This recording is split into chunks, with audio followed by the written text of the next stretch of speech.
కృపలో క్షేమము నీచితివి, కృపకు పాత్రులుగా చేసితివి.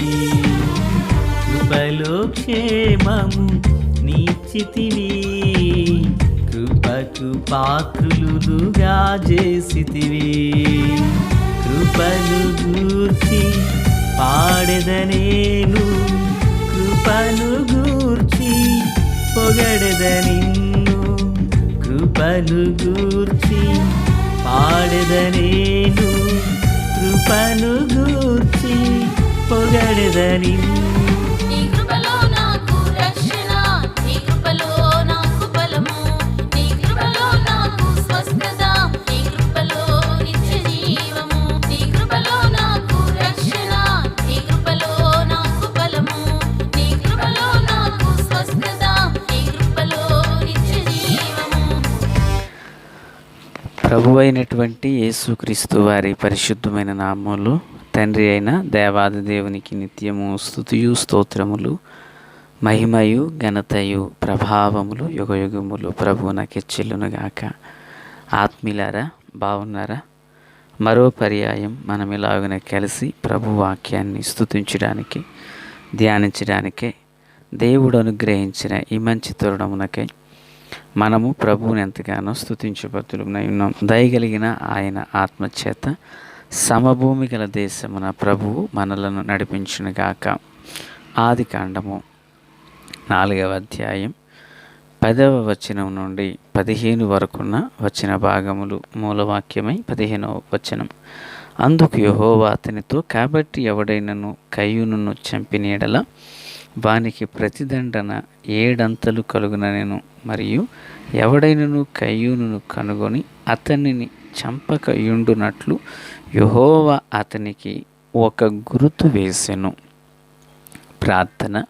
తండ్రి దేవా, స్తోత్రాలు. చదవబడిన వాక్యం మీది వినుచున్న వారందరూ మీ వారు, మీ దాసుడనైనా నన్ను మరుగు చేసి దైవస్వరాన్ని వినిపింపచేయండి. రాకడ కొరకు, రాజ్యం కొరకు సిద్ధం చేయండి. సియోనులో నుండి మీ కృపాహస్తం మా అందరికీ తోడు అనుగ్రహించమని ప్రార్థిస్తున్నాం. రాకడ కొరకు, రాజ్యం కొరకు సిద్ధం చేయమని, మహిమ పొందమని యేసునామమున అడుగుచున్నాము పరమ తండ్రి, ఆమేన్.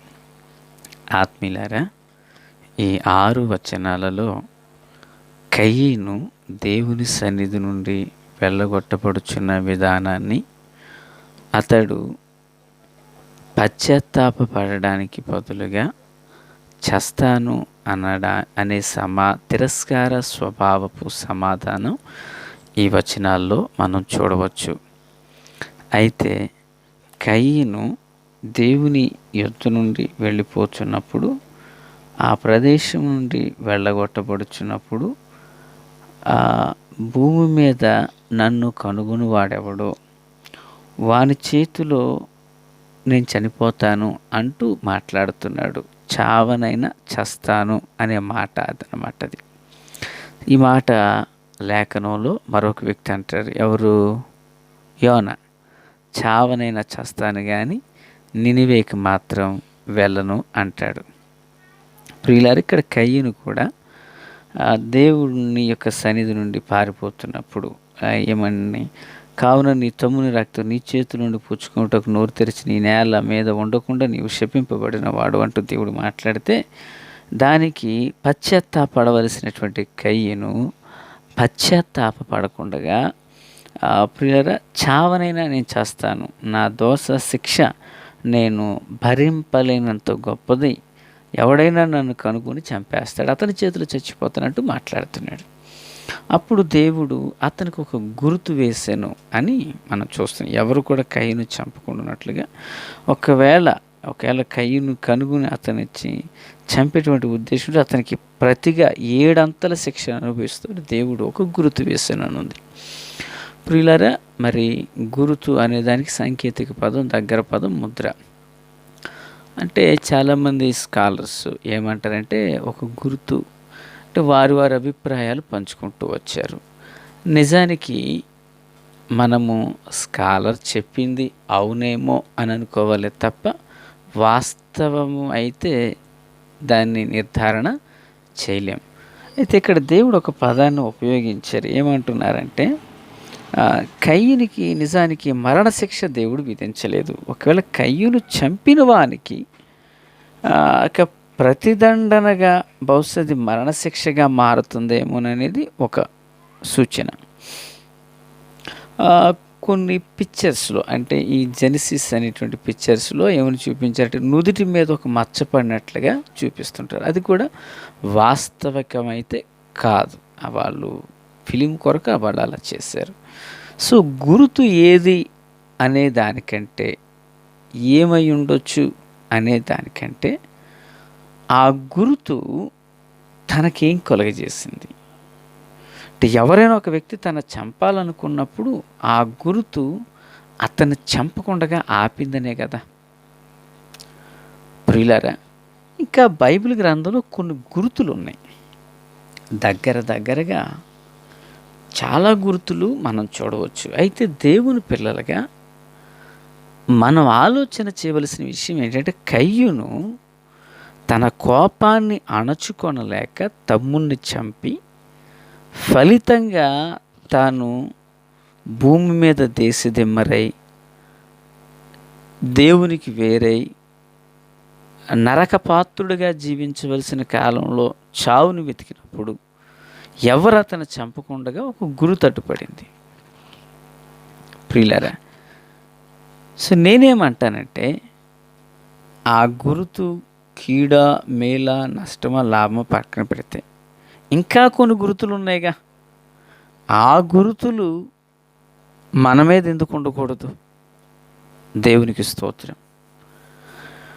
ప్రియులారా, ఆ గుర్తు ఏమై ఉన్నదో అనేది నిశ్చయమైన నిర్ధారణ అయితే లేదు. కానీ అతను చంపిన వాడికి 7 అంతల శిక్ష అంటే బహుశా అక్కడి నుంచి మరణదండన అనేది అయ్యుండొచ్చు అనేది అభిప్రాయం మాత్రమే. సరే, ఇంకా బైబిల్లో గుర్తులు అసలు మన మీద ఏం గుర్తు ఉండాలి పిల్లరా?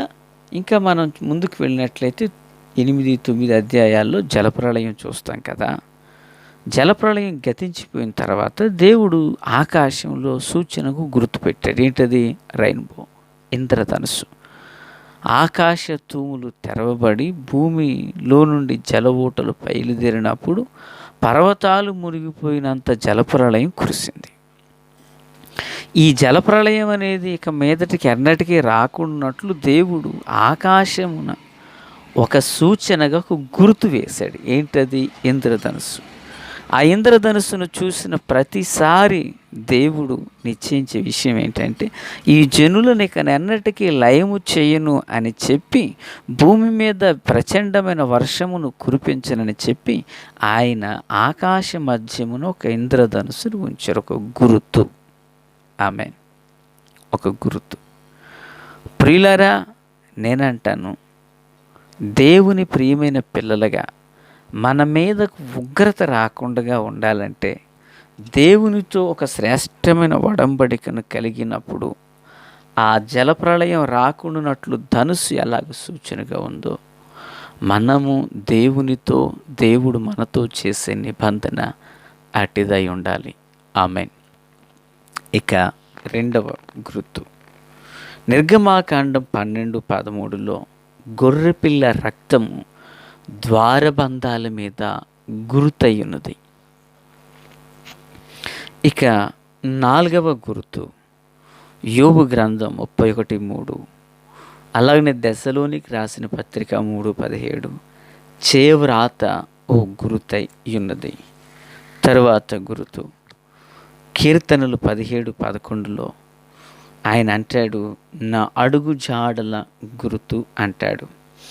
ఎహెజ్కేలు 9వ అధ్యాయం 4-9 యెరూషలేములో మూలుగులిడుచు సల్లాపములను వేదన పడుచున్న వారికి వానికి నుదుటి మీద లాలాటముగా ఓ గుర్తు వేయండి అని చెప్పారు. ఇది దుఃఖమునకు గుర్తు. ఇంకంతదంత ఎందుకు, మన యేసుక్రీస్తు ప్రభువులు వారిని రోమా పట్టణానికి అప్పగించడానికి సిద్ధపడినటువంటి ధన వ్యామోహం కలిగిన యోధ క్షమించండి, ముద్దు పెట్టి గుర్తును చూపించాడు. దొంగ ముద్దు గుర్తు, యేసును మరణానికి అప్పగించిన గుర్తు. ప్రియులారా, యోహాను సువార్త 20:25లో యేసు సిలువలో ఉన్నప్పుడు మేకులు కొట్టారు, మేకుల గుర్తు.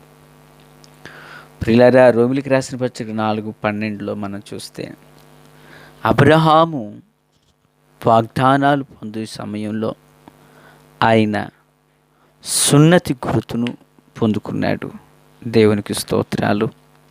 ప్రియులారా, మరి ఇంకా ఎన్నో గుర్తులు లేఖనంలో పోలిక పద్ధతుల్లో చెప్పబడ్డాయి. నేను కొన్ని విషయాలు మీ ఎదుట ఉంచాను. అయితే విషయం ఏంటంటే, కయ్యూను మీద గుర్తు ఉంది. పస్కా గొర్రెపిల్ల రక్తము మరకలు గుర్తుగా ఉన్నాయి. నేను అంటాను, ఆది సంఘములో అపోస్తులు ఎలాంటి సూచనలతో కూడిన గుర్తులను పొందారో, ఈ కడవరి కాలంలో ఉన్న దేవుని పిల్లలమైన మనం ఆత్మ అనే సంచకరువును ముద్రగా పొంది, ఆ ఆత్మ అనే సంచకరువును ముద్రగా వేయించుకుని ప్రభు కృపలో మనం సాగిపోదాం. ఆ కృపతో దేవుడు మనల్ని దీవించునుగాక. తండ్రి దేవా స్తోత్రం. వాక్యం అందరి హృదయాల్లో ఫలభరితం చేయండి, మేలుతో నింపండి, దేవుని ఆశీర్వాదం దయచేయండి. యేసు నామములో ఆమేన్.